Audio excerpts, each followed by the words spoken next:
খারাপ ছেলেদের সাথে বন্ধুত্ব করবে না। কারণ হলো সৎসঙ্গে আমরা স্বর্গে না যাই, আমরা বলি সৎসঙ্গে জান্নাত বাস, সৎসঙ্গে জান্নাত বাস। আর অসৎসঙ্গে শুধু সর্বনাশ না, সাড়ে সর্বনাশ। বন্ধু যেন খারাপ না হয় যুবকেরা। তোমার বন্ধু যদি সিনেমা খোর হয়, মদ খোর হয়, জুয়ারি হয়, তোমার একদিন না একদিন জুয়া খেলায়, মদের আড্ডায়, জেনার আড্ডায় ঢুকাইয়া ছাড়বেই। আর তোমার বন্ধু যদি নামাজি হয়, আজ হোক কাল হোক, হাতে ধরে হোক পায়ে ধরিয়ে হোক, তোমার একদিন মসজিদে ঢুকাবে। সুবহানাল্লাহ, সুবহানাল্লাহ। এই জন্য বন্ধু বানাইতে ভুল করবে না যুবকেরা।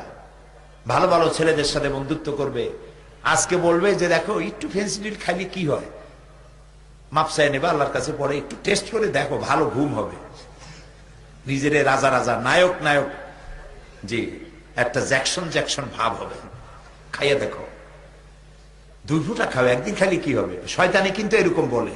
তোমার যে বন্ধু তোমাকে ফেন্সিডিল খেতে বলবে, গান শুনতে বলবে, সিনেমায় যেতে বলবে, তুমি মনে করবে এটা বন্ধু নয়, এটা বন্ধুরূপী শয়তান। এটা বন্ধু নয়, এটা বন্ধুরূপী, জোরে বলো, শয়তান। আর যে বন্ধু তোমারে বলবে চলো ভাই নামাজে রক্ত হয়েছে, এতক্ষণ তো গল্প করলাম, এতক্ষণ তো খেলাধুলা করলাম, আজান হয়ে গেছে, চলো ভাই নামাজ পড়ে আসি, তারপর আবার খেলবো না, তুমি মনে করবে এটা বন্ধু না, এটা ফেরেশতা। সুবহানাল্লাহ। এই জন্য বন্ধুত্ব করতে হবে ভালো ছেলেপেলের সাথে। আর মুরব্বীদের বলবো